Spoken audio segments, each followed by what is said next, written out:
Welcome to the Elite Life with Trisha and Kylee. This is where we'll teach you how to develop grit, give yourself grace, and succeed in real estate. So let's dive in.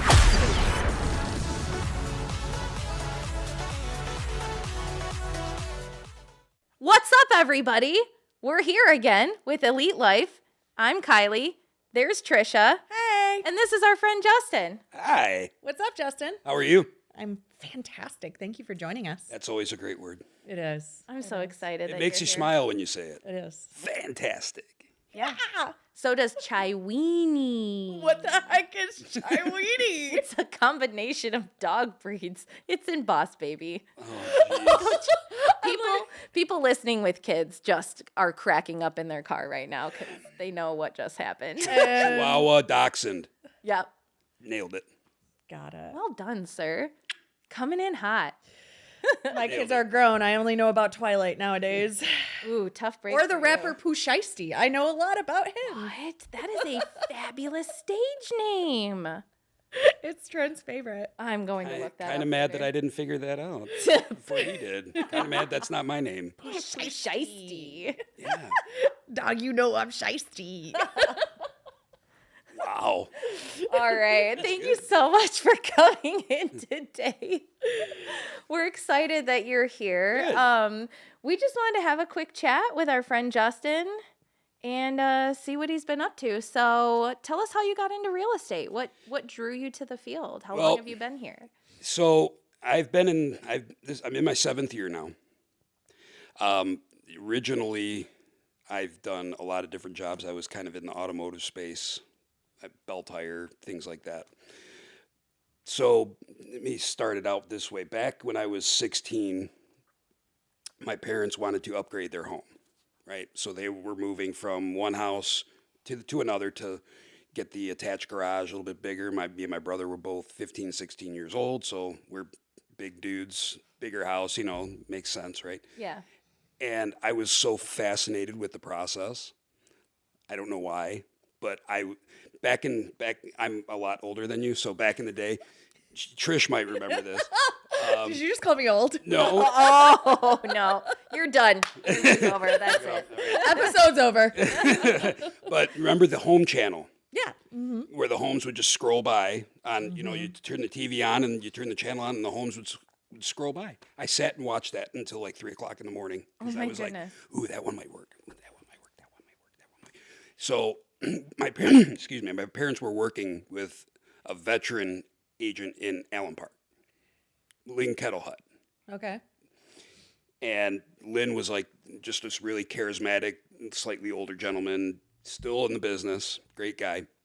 But he fascinated me. Like he was a sales guy without being the gross sales guy. So he had this charisma and, he knew how to talk to people. And he was the guy in Allen Park, still kind of is too. But the whole thing fascinated me. And I was like, this could be really fun. Yeah. I could do this. And I was like, so I, 16, 17, now I'm in the new house, but I'm still thinking about it. And everybody's like, you got to go to college. You got to go to college. Mm-hmm. So I went to college and failed out of college. What were you going for? Mechanical engineering. Oh, my goodness. My dad is a mechanical engineer, and I thought it was really cool, but it was not in my skill set. Yeah. It was not in my... But your heart wasn't in it either, right? No, I hated school, too.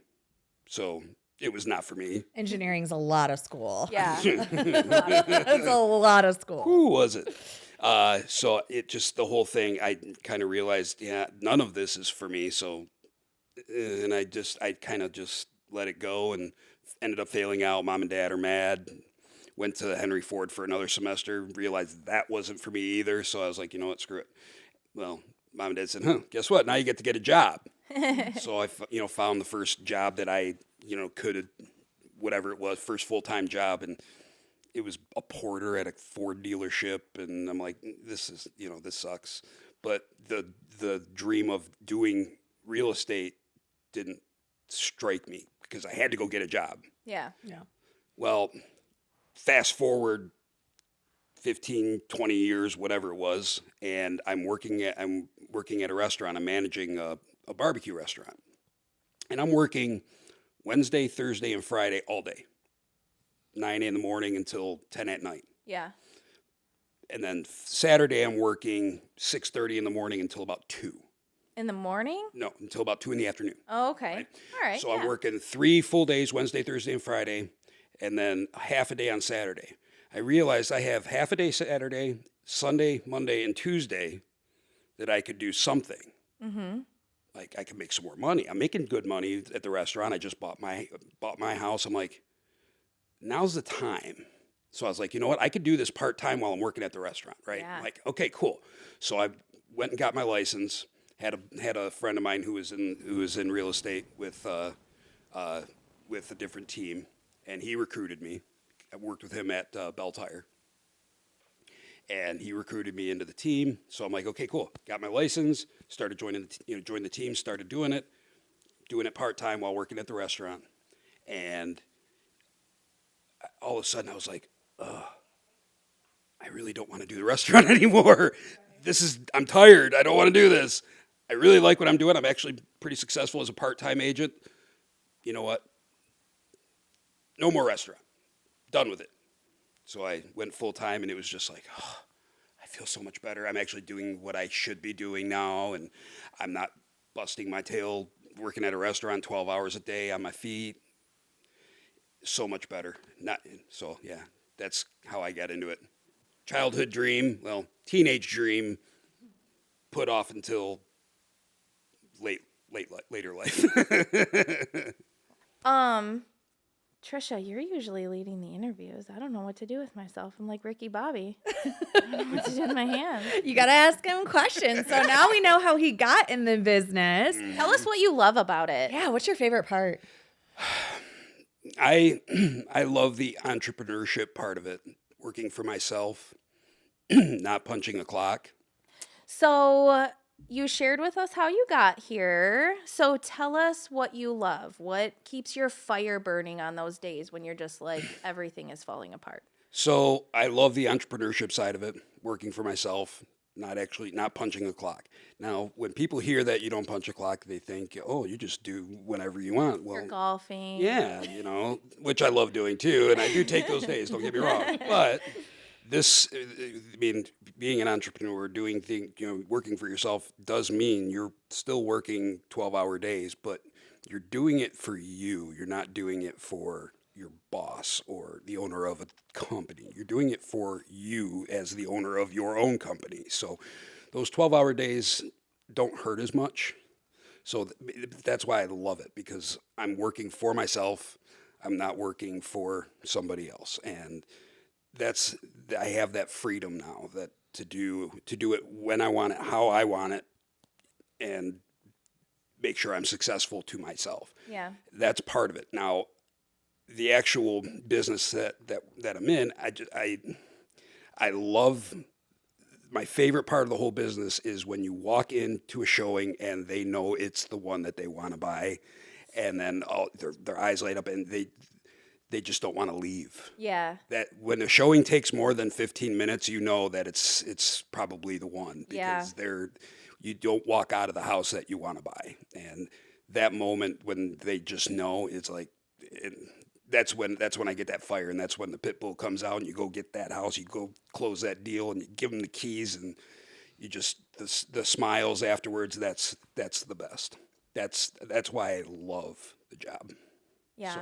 I would definitely agree with that. Yeah. I've heard you share more than once that you're just like, I love helping people. And that's true. Like when you take those buyers in and you can see, right? Like we've all here shown enough houses to know, like, okay, we walked in, you're watching their faces, you're looking at their body language, you know whether or not this is going to be a good one. Yep.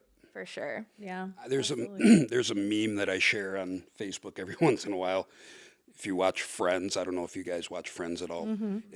There's a meme where Chandler and Joey are pointing at each other like this, and it says the moment your client realizes this is the home they want to buy. Yeah, I love that meme. I share that every once in a while. once in a while. I like the one where it's the girl with her hands up like this, and it says, "When the husband and wife finally agree." Oh, I've had some of those. So that's something you can share with us. Share with us do you have any like little tips or tricks for maybe handling buyers that might be a little bit difficult? I mean, we've all been in those situations where, especially with couples, people aren't agreeing or they're wanting to, they need to come to Jesus moments. Like, what are your little tips and tricks for agents out there dealing with that? That is the point, the thing you just said, the come to Jesus moment, that is invaluable. So I always tell my clients, you're going to get brutal honesty from me. I'm not going to sugarcoat anything. I'm going to tell you exactly what it is. I'm not going to figure out a way to tell you nicely. I'm going to tell you exactly what it is. And when you give them that, they it's like they're taken aback. Like, people don't get that kind of thing anymore. People are trying to sugarcoat everything and make things sound better. No. This is what it is. You guys asked me to find you this. I found it for you. Is this something you actually want, or do we have to completely revise our search? And when you ask them something like that, they're like, "Oh no, wait, no, we don't want to completely revise." And then they kind of look at each other like, "Yeah, this is right." It's the brutal honesty. It's telling them, this is what you wanted. I found it for you. Let's go. Yeah. I don't get too many. Luckily, I don't get too many that are at each other's, going at each other all the time. So I'm generally been pretty lucky with not having fighting spouses. So that's good. But there have been a few where it's like, nah, he doesn't like it or she doesn't like it. And like, okay, so we found you wanted this, and this. I got you this, and this. Is that last thing really going to keep you from buying a home that you Otherwise love? No. Boom. There you go. All right. That being said, if you could go back, because we have a lot of new agents that are listeners, if you could go back and tell Justin, year one realtor, a tip, what would that tip be? Look at that face. Go to your past self. Get over your fear. Get over your fear. It's not worth it. Sitting there being scared to call somebody and ask for business, get over it. Mm-hmm. It is. You're going to find out. Those first 100 calls are probably the most scared you're going to be in the business. Once you get through it, it's easy as pie, and it becomes repetition. It just becomes part of your day, and you won't even think about it anymore. Get over the fear. Get those calls in. Figure out, where you're going to get the business from, and just go and do it. People are not going to yell at you for asking for their business. Mm-hmm. They may tell you no, but they're not going to yell at you. And if you can take a polite no, you've already won half the battle. Right. Get over the fear. Go out and get it. Worst they can say is no. I love that. And if somebody wants to yell at you for it, come find me. I'll yell at them for you. I love it. Yeah, I'm gonna have to get over my fear because I've never done door knocking before, and like I said in our accountability meeting, I'm door knocking on Saturday, and you have all of these preconceived notions because when you do something you've never done before, especially approaching people in this day and age, in their homes, nobody goes, back in the day when you had people ring your doorbell, it's oh, company's here. And now people are like, who's here? Yep. Who's in the driveway? I legit hide. Yeah. The first time I did it. So don't come to Trisha's house. You're not Angelina invited. was little, why are you ducking on the floor? And I'm like, just get down. It's the truth. I've seen it. So one other thing, kind of going back to that, go with what you're good at, though. Like me, I don't door knock. I tried it a couple times. I was not good at it. And, people say practice what you want to do. Practice makes perfect. I'm like, well, I'm not good at it. I don't enjoy it. If I'm not good at it and I don't enjoy it, why am I doing it? I'm not going to get business from it. I'm not going to impress anybody with this. Mm-hmm. So why don't I go back and do what I actually enjoy doing, making the calls or sending the texts or social media or other things. So if you're good at talking to people face to face, door knocking would be great, right? Yeah. For me, I am good at talking to people face to face, but I'm not comfortable doing the door knocking side of it, and I'm not good at it. So why am I going to focus all of my effort into trying to make myself good at it when I can focus that effort into something that I think works better for me, right? So, if it turns out that it's not working right for you, don't plug away at it and beat your head against the wall. Figure out something that works that you're good at and Do that thing. Yeah. So. Yeah, it's going to be a new experience, but I had all of these. I'm like, and Andy, of course, the Andy voice comes in my head. It's like, well, what's the worst that could happen? Actually, I said, what's the worst that can happen? They can close the door. And Andy said something better. He said, what's the best that could happen? Right. You could that's get 2, right. 3, 4 listings.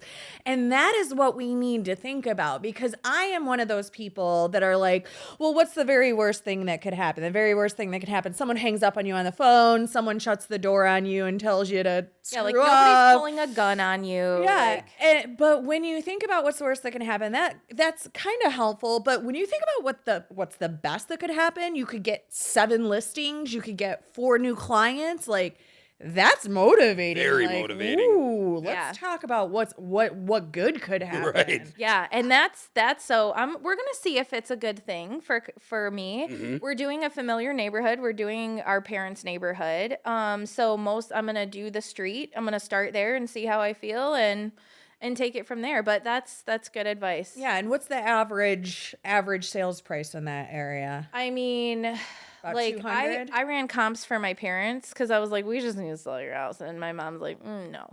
So I ran comps. They bought it for I think 120 or 130 when I was 11, so like 22 years ago. and now they could very easily get 170, 180. There are homes up the street from them that have more updates and the basements, finished out with like egress and stuff, and they got 230. Yeah. So if you figure 200 to 3%, you got $6,000. So every door you knock on is a potential $6,000. Yep. Right. And the cool thing, well, not the cool thing, but like the neighborhood was built in the late 50s, early 60s. Most of the original owners are still there, but they're at that place in life where they need to either downsize or go into, The empty nesters. right. They need to go into like a senior building where they could have help if they need it. I mean, my in-laws know everybody in the neighborhood. And I mean, unfortunately, very sadly, within the past two years because of COVID, many of them have gotten ill and passed away or have had spouses pass away and things like that. So I'm just angry with myself that I haven't done it yet because I could have helped those people that I know and were from the neighborhood. So I'm looking forward to it. I'm keeping that mentality. It's going to be fun. It's going to be great. We're going to make a lot of good connections. Going back to what you said, Trish, you always ask, what's the worst that could happen? And then Andy says, well, what's the best that could happen? That it lifts up your mood too. Not only is it motivating, but it keeps you from the worst that could happen. What's the worst that could happen? It's like, what's the best that could happen? All of a sudden you're like saying fantastic. Smile comes on your face. It's like it gives you that smile, gives you that glow, and now you're in that mood where people gravitate to that. Yeah. Right. It So you say, shows. here's what I would suggest to you. Before you actually walk out the door to go door knock, ask yourself, what's the best that could happen? Okay. Say fantastic, and then go out and do it. And do your superwoman pose. Yeah. You got a superwoman pose to build your confidence up. Literally standing like this in the mirror, it actually builds your confidence inside. It's a scientific fact. There's that U of M Scientists. schooling right there. It's science. It's science. I like to bring science in. So now that we know where you've come from and what you're up to, share with us what's your next move. What are you going to bring to the arena that's going to take your business to the next level? So I tried to start a team a few years ago. It was not the most well thought out practice. So it was okay for a minute, but it didn't go very far very fast. So just kind of put it on the back burner and started and went back to being my own agent and whatnot. I'm at the point now where I've gone through all of the trials and tribulations of being a new agent, a seasoned agent, and working with buyers, working with sellers, working with investors. I've kind of done it all. And I feel like, hey, you know, I'm going to tell you my age. I'm 41 now. But I'm getting a little older now. And I feel this pull to help, to mentor, to coach. You know, I feel like that I'm feeling this pull to do that. And I've always been good at it. And I think it's time to like really put myself out there and help new agents, help agents that maybe are struggling a little bit, that aren't doing what they want to do, motivating them, doing, you know, getting these people up, getting their businesses going for what they want. And so I've kind of restarted the team, but more as a mentorship coaching thing rather than, you know, a straight team where I'm doing everything for them. And it's more of a, like I said, more of a mentorship coaching thing to help them get their business where they want it to go. I felt like now was the time to start that. So the team is back together, but in a different way. So, and it's now ready to rock and roll. So. All right. Well, that's a great place to pause. We're going to hear a word from our sponsors. And when we come back, we'll wrap up with our friend Justin and give you some nuggets to take with you for the rest of the week. Realtors, are you so over spinning your wheels, spending more money than you're making? Sick and tired of buying leads that have already talked to 6 other agents? Then stop. MyStarsAcademy.com offers real estate training, coaching, and business scaling for agents and brokers. It's your turn to learn from experts in the real estate, mortgage, title, and home warranty fields. Their combined knowledge brings you over 80 years of experience, so you do not want to miss this opportunity that only MyStarsAcademy.com offers. This is your one-stop shop to learn from multiple experts in the industry in one space at your pace. These coaches have boots on the ground experience and track records of success at all levels in the industry.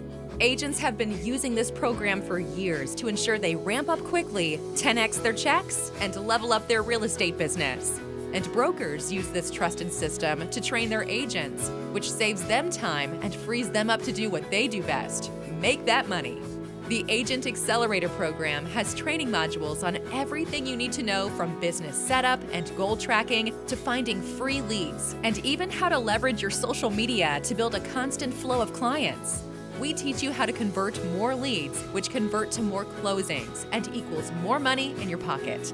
Plus, we offer a money-back guarantee, so you have nothing to lose and tons of knowledge, tools, and resources to gain. So head over to MyStarsAcademy.com today so you can start making more money now. And we're back. Welcome back, friends, to the Elite Life podcast. If you're just joining us, our buddy Justin is here, and he has been in the business for 7 years, and he has just been hanging out, sharing, caring, and just giving us some nuggets to take with us for the rest of the week. So that's where you are coming in right now. We're going to give you some nuggets to take with you when you are looking at scaling. So some to-dos and some not to-dos. So Trisha, why don't you start us off?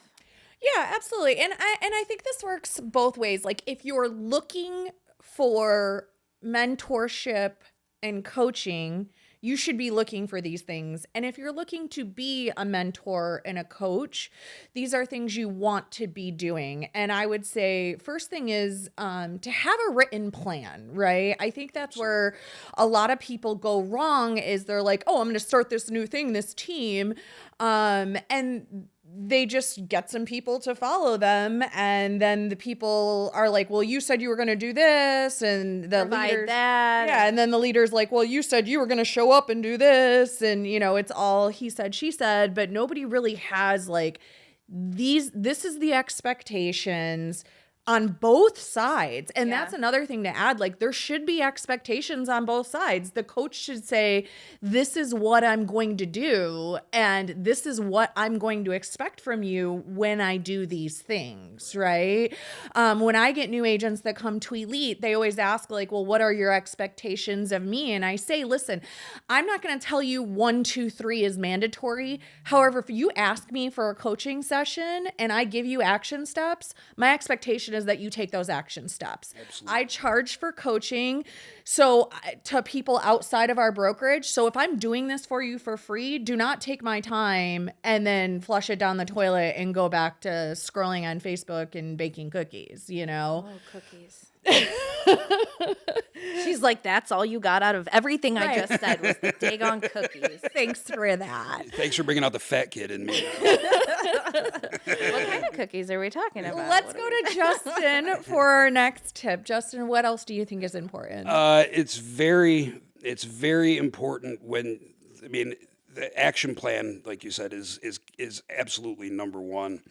But it's very important to come from the position of wanting to pour into other people. Yes. If you're doing it from a position of, I can make a lot of money doing this, you're going to fail. You're absolutely going to fail. Yes. If you go into it with the mindset that you are going to make these people better, that you are going to, like I said, pour into them, that you're going to lift them up, money will come.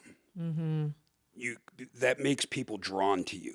When you want to help them, they're drawn to you. And when you help them, other people are going to be drawn to you. And well, now guess what? Now you're making money off these people. Yes. But you're not going to get that unless you're actually coming from the standpoint of helping people. Absolutely. And I'll follow that up with remember that this is a two-way street, right? Like, you're coaching and mentoring them, but you want to get feedback from them as well. And you want to celebrate their wins. I think that is so super important, because I see team leaders and coaches or mentors or whatever you want to call them, and they come into a meeting and they're like, you're doing this wrong, and you're doing this wrong, and you're doing this wrong, and you're doing this wrong. And everybody leaves so dejected, like, okay, we have 20 things we have to do, and obviously we suck at life, so why are we doing this, right? Mm-hmm. So understand that number one, you have to start with celebrating people's wins,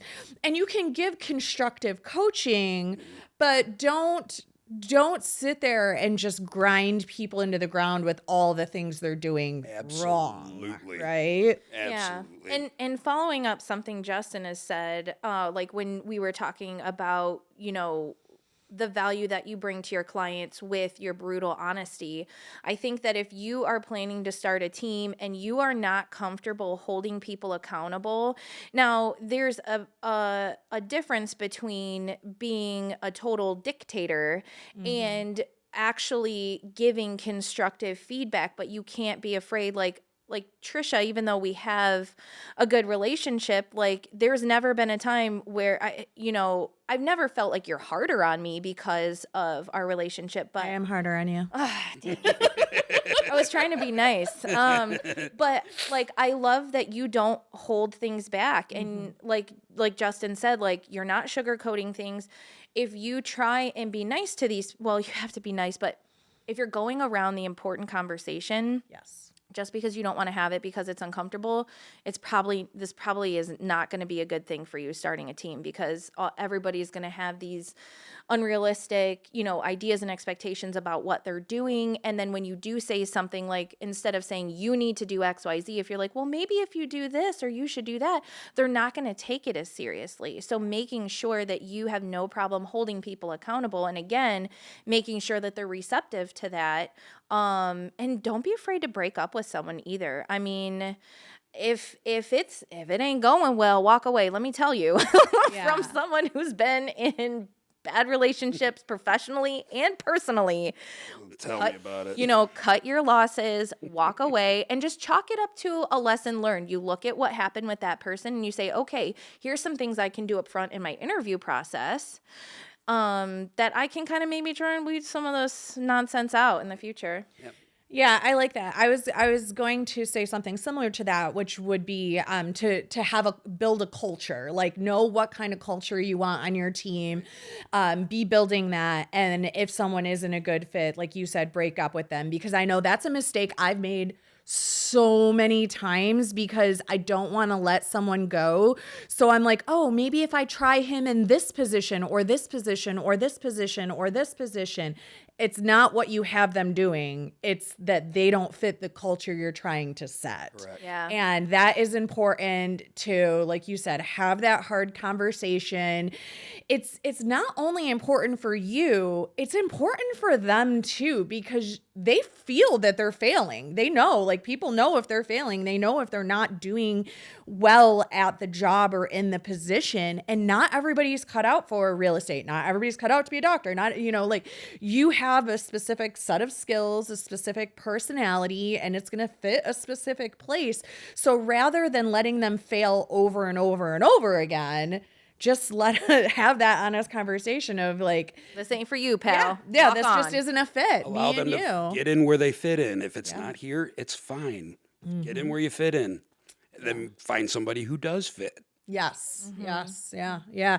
Because the team, so a great book I just finished, it's called The 5 Dysfunctions of a Team. I love that book. I read it in like 2 days. It was so good. Yeah, but So they good. really talk about on there, like if you as a leader or a coach don't make that call, the rest of the team's looking at you like, well, you're not a good leader. Yep. Exactly. And that reflects. can disintegrate. Disintegrate? No, Disintegrate. disintegrate? I don't know. It can ruin everything. There you go. Yes, exactly. Yeah, absolutely. All great points, guys. Yeah, yeah. Any other takeaways, Justin, we want to share with the world? Well, be coachable. Yes. Please. I mean, this doesn't just go to agents. This doesn't just go to team leaders. This goes to everyone. Kids, I mean, whether you're making $15 an hour or 15 mil a year, if you can't be coachable or aren't open to growing yourself or, taking in good advice, you're not going to make it sustainable. You have to be moldable. You have to be coachable no matter what you're doing. So please, for the love of God, be coachable as a person. You will be much happier and much more successful. Absolutely. And I'll follow that up with, it's kind of saying a similar thing, but different. Take your feelings out of the equation. I used to get very defensive when someone would come in and say, Trish XYZ. And I'd be like, but I love this job. I am working hard at it. And they weren't trying to say I was bad at my job or I wasn't working hard. They were just saying, if you try it this way, it might go better. Right. And when I finally got over myself, right, and was like, well, you could always be better at things. None of us are like amazing, right? Now, like everything I do, I send it to a second set of eyes and go, how could I make this better? How could I make this better? Please tell me how I can make this better. And I'll tell you what, like your entire life changes when you come at every task you're going to do with a, how can I make this better? Like, it's amazing, right? Like just having that open mind and that open concept of like, everybody needs coaches. There's always someone better than you at whatever you're doing, no matter how great you are. And seek out those ways to improve yourself, right? Yeah, absolutely. It's good to have a little ego, but do not let it get in the way of growth. Yes. I like that. Ego is good. Ego is good for confidence, but do not let it get in the way of being coachable or growth. You can't, because ego is going to destroy you if it does. It just will. Yeah. And it has on me a couple of times, but but I'm still here. Yeah, being open-minded is everything, right? Because this one process may have worked well this whole time, and you have one little thing you change, and all of a sudden it's amazing. Yep. It's not just good; it's great. Yeah, right? And that's what I'm hoping with the new team. Yeah, absolutely. Go from this. Well, that didn't quite work, so let's shift, and now we have this. Oh, no, it's better. So Yeah, and it's figuring out what pieces work and what pieces don't. Like we had came out with a program at one time and I was like, this program's amazing, and the program didn't work. But at the end I was like, well, is it the program that didn't work, or was it the people we were running the program through? Because like I personally learned a lot just from being a leader in the program.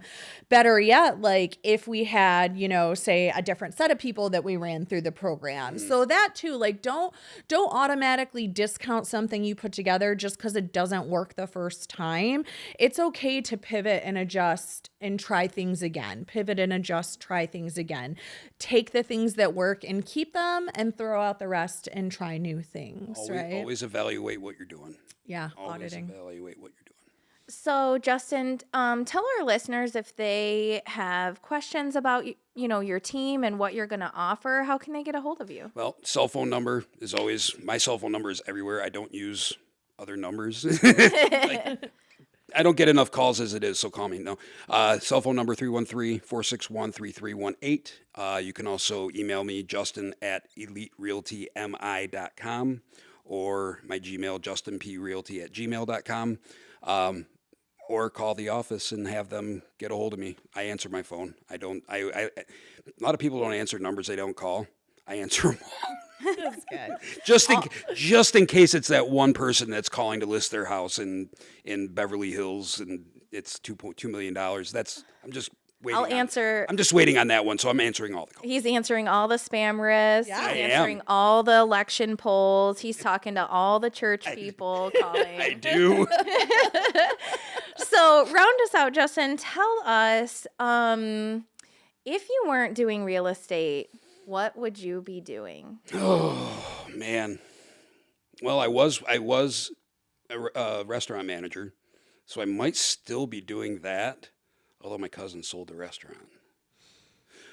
Either something like that or like in car sales or something, I would probably say. That's probably where I'd be, but I'm glad I'm here. Let's just put it that way. We're glad you're here, I'm glad I'm here. Yeah. When you were a little boy, what did you want to be? Oh, that's a good one. I was that police officer kid. Police officer. I love it. See, service. You already had service in mind. I was a police officer kid. Well, thank you so much for joining us, Justin. Thank you for having me. It was a blast. Yeah, this was super fun, and we gave a lot of good info and value to our listeners. So as always, guys, share, like, subscribe. Leave us a love note. Yeah. We like comments. We like reviews. As long as they're good, of course. I mean, if you don't like us, then sorry about your luck. Come back next week. Maybe you'll like us then. Or just leave a comment saying how much you love my beard. Yeah, the shining beacon of truth. I lost my headphones. All right, we better go. All right, see you next week on Elite Life. We thank you so much for joining us today on the Elite Live with Trish and Kylee. Be sure to share the episode with a friend so we can continue bringing you more great tips on grit, grace, and real estate. You can also connect with us on Instagram, Facebook. We hope the ideas we share continue to help you build an empire and leave a legacy.